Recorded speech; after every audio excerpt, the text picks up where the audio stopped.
আসসালামু আলাইকুম সম্মানিত দর্শক, আশা করি আল্লাহর অশেষ রহমতে আপনারা অনেক ভালো আছেন। ইউনিক রান্নাঘর কিচেনে আপনাদেরকে স্বাগত জানাচ্ছি আরও একবার। কথায় আছে, আমরা মাছে ভাতে বাঙালি। বাঙালিদের জনপ্রিয় একটি খাবার মাছ, আর সেই মাছ যদি কাতলা মাছের কালিয়া হয়ে থাকে তাহলে তার কথাই নেই। তো সম্মানিত দর্শক, আজকে আপনাদেরকে অত্যন্ত সুস্বাদু এবং চমৎকার একটি রেসিপি শেয়ার করতে যাচ্ছি। আশা করছি আজকের এই রেসিপিটি আপনাদের কাছে খুবই ভালো লাগবে। তো চলুন দেরি না করে আমরা আজকের কাতলা মাছের কালিয়া রেসিপিটি শুরু করি। আর আজকের এই রেসিপির জন্য আমি একটা বড় সাইজের কাতলা মাছ থেকে 5 টুকরো মাছ নিয়ে নিয়েছি এবং এটাকে প্রথমেই ম্যারিনেট করে নেওয়ার জন্য আমি দিয়ে দিলাম সামান্য পরিমাণে লবণ। এরপরে দিয়ে দিতে হবে আধা চা চামচ পরিমাণে হলুদের গুঁড়ো। আমি এখানে আধা চা চামচ হলুদ গুঁড়ো দিয়ে দিলাম। আর এরপরে অ্যাড করে দিচ্ছি আধা চা চামচ পরিমাণে মরিচের গুঁড়ো। মরিচের গুঁড়ো দেওয়া হলে আমি এখানে দিয়ে দেব সামান্য পরিমাণে সরিষার তেল। সরিষার তেলটা আপনারা এখানে দেওয়ার চেষ্টা করবেন, তাহলে মাছটা ম্যারিনেট করে নিতে খুবই সহজ হয়, মশলাগুলো মাছের সঙ্গে খুবই সহজে লেগে যায়। এরপরে আমি মাছগুলোকে ঠিক এইরকমভাবে ম্যারিনেট করে নিচ্ছি। আর আমি একই রকমভাবে প্রত্যেকটা মাছকেই ম্যারিনেট করে নিয়েছি। এই মাছগুলোকে ম্যারিনেট করে নেওয়া হলে আমি এটাকে প্রায় 10 থেকে 15 মিনিটের জন্য রেখে দেব। আমি ঠিক একই রকমভাবে সবগুলো মাছকেই ম্যারিনেট করে নিলাম এবং চুলোয় একটি ফ্রাই প্যান বসিয়ে দিলাম। আর এখানে দিয়ে দিলাম পরিমাণ মতো সরিষার তেল। তেলগুলো যখন হিট হয়ে আসবে তখন আমি এখানে দিয়ে দেব আগে থেকে ম্যারিনেট করে রাখা মাছগুলো। আমি একে একে সবগুলো মাছকেই এখানে দিয়ে দিচ্ছি এবং চুলোর আঁচ মিডিয়াম লো ফ্লেমে রেখে এটাকে আমি ভেজে নিচ্ছি। মাছগুলো যখন একদিক ভেজে নেওয়া হবে তখন আমি অপর সাইড ভেজে নেওয়ার জন্য ঠিক এই রকমভাবে উল্টে দিচ্ছি। মাছগুলোকে সাবধানতার সাথে উল্টাতে হবে, নাহলে মাছ ভেঙে যেতে পারে। আমি ঠিক একই রকমভাবে সবগুলো মাছকে উল্টে দিলাম এবং উল্টে পাল্টে আমি এটাকে প্রায় 5 থেকে 7 মিনিট ভেজে নিয়েছি। দেখতে পাচ্ছেন মাছগুলো কত চমৎকার করে ভেজে নেওয়া হয়েছে। এখন আমি ভেজে রাখা তেলের সঙ্গে দিয়ে দিলাম 2টো ছোটো সাইজের দারুচিনি এবং 2টো শুকনো মরিচ, আর একটা তেজপাতাকে আমি মধ্যখান থেকে ছিঁড়ে দিলাম। আর দিয়ে দিচ্ছি এখানে 2টো সাদা এলাচ এবং 3 থেকে 4টি লবঙ্গ। আর এগুলোকে তেলের সঙ্গে খুব ভালোভাবে আমি ভেজে নিলাম। আর এখন দিয়ে দেবো এখানে 3টে মাঝারি সাইজের পেঁয়াজ কুচি আর 2 টেবিল চামচের মতো কাজু বাদাম বাটা। আর এগুলোকে তেলের সঙ্গে হালকা করে ভেজে নিতে হবে। এটা যখন লাইট ব্রাউন কালার হয়ে আসবে তখন আমি এখানে দিয়ে দেবো 1 চা চামচের মতো রসুনের পেস্ট আর 1.5 চামচের মতো দিয়ে দিলাম আদার পেস্ট।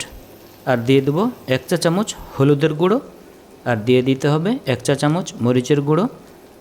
এরপরে দিয়ে দিলাম 1 চা চামচ ধনিয়া গুঁড়ো এবং 1 চা চামচ জিরে গুঁড়ো আর দিয়ে দিলাম স্বাদ মতো লবণ। এরপরে দিয়ে দিতে হবে একটা মাঝারি সাইজের টমেটো কুচি আর এখানে দিয়ে দিচ্ছি ফেটানো টক দই। এখানে 3 টেবিল চামচের মতো টক দই দিয়েছি আমি। এবারে সমস্ত মশলার উপকরণগুলোকে খুব ভালোভাবে মিশিয়ে নিতে হবে এবং এটাকে কষাতে থাকতে হবে। এরপর যে আমি এটাকে চুলার আঁচ মিডিয়াম লো ফ্লেমে রেখে ঢাকনা দিয়ে ঢেকে কষিয়ে নিচ্ছি। আমি প্রায় এটাকে 5 মিনিট মতো ঢাকনা দিয়ে কষিয়ে নিলাম। এরপরে আমি এটাকে ঢাকনা খুলে খুব ভালোভাবে নেড়ে দিচ্ছি। আর এখানে আমি যে ব্লেন্ডারের সাহায্যে বাদাম বেটেছিলাম সেটা ধুয়ে আমি এখানে হাফ কাপ পরিমাণের মতো পানি দিয়ে দিচ্ছি। পানি দিয়ে এটাকে খুব ভালোভাবে মিশিয়ে দিতে হবে এবং এটাকে আবারও ঢাকনা দিয়ে ঢেকে দিতে হবে। দেখতে পাচ্ছেন মশলা থেকে তেল ছেড়ে এসেছে। আর আমি এখন এটাকে ঝোলের জন্য পরিমাণ মতো পানি দিয়ে দিলাম। পানি দিয়ে মশলাগুলোকে খুব ভালোভাবে মিশিয়ে দিতে হবে যেন মশলাগুলোর মধ্যে কোনো ধরনের দলা পেকে না থাকে। এখন এটাকে ঢাকনা দিয়ে ঢেকে আমি প্রায় 5 মিনিট জাল করে নিয়েছি। আর এখন আমি এখানে ভেজে রাখা মাছগুলোকে একে একে দিয়ে দেব। আমি মাছগুলোকে ঠিক এইরকমভাবে একে একে দিয়ে দিলাম। এরপরে মাছ দেওয়া হলে মাছগুলোকে আমি ঝোলের সঙ্গে খুব ভালোভাবে মিশিয়ে দিচ্ছি। এইরকমভাবে মাছ দিয়ে দেওয়া হলে আমি এটাকে ঢাকনা দিয়ে ঢেকে রান্না করে নেব প্রায় 5 মিনিটের জন্য। আর 5 মিনিট পরে আমি এটাকে আবারও ঢাকনা খুলে দিচ্ছি। আর দেখতে পাচ্ছেন আমার রান্না কিন্তু প্রায় শেষের দিকে চলে এসেছে। এখন আমি এখানে দিয়ে দিলাম 1 চা চামচের মতো ঘি। ঘিটা অবশ্যই আপনারা কাতলা মাছের কালিয়া বা অন্য কোনো মাছের কালিয়া তৈরি করলে আপনারা এটা স্কিপ করবেন না, এখানে দেওয়ার চেষ্টা করবেন, তাহলে অনেক সুন্দর একটা ঘ্রাণ খাবারের মধ্যে চলে আসে। এরপরে আমি এটাকে রান্না করে নিয়েছি প্রায় 2 থেকে 3 মিনিটের জন্য। আর দেখতে পাচ্ছেন আমার রান্নার শেষের অবস্থা। এখন আপনাদেরকে আমি এটা সার্ভ করে দেখাচ্ছি। দেখতে পাচ্ছেন আজকের কাতলা কালিয়ার যে গ্রেভি সেটা কতটা মজাদার হয়েছে। এটা অনেক বেশি পাতলা না এবং অনেক বেশি গাঢ়ও না, ঠিক এইরকম করে রেখেছি। এখন আমি মাছগুলোকে আপনাদেরকে এখানে একে একে দেখিয়ে দিচ্ছি রান্নাটা কত সহজে কত সুন্দর হয়ে গেল। আপনারা অবশ্যই বাসায় এই রেসিপিটি ট্রাই করবেন এবং কেমন হচ্ছে তা অবশ্যই আমাকে আমার কমেন্ট বক্সে জানাবেন। আর ফাইনালি এর কালার এবং এর টেক্সচার বলে দিচ্ছে এর স্বাদটা কোন লেভেলের হতে পারে।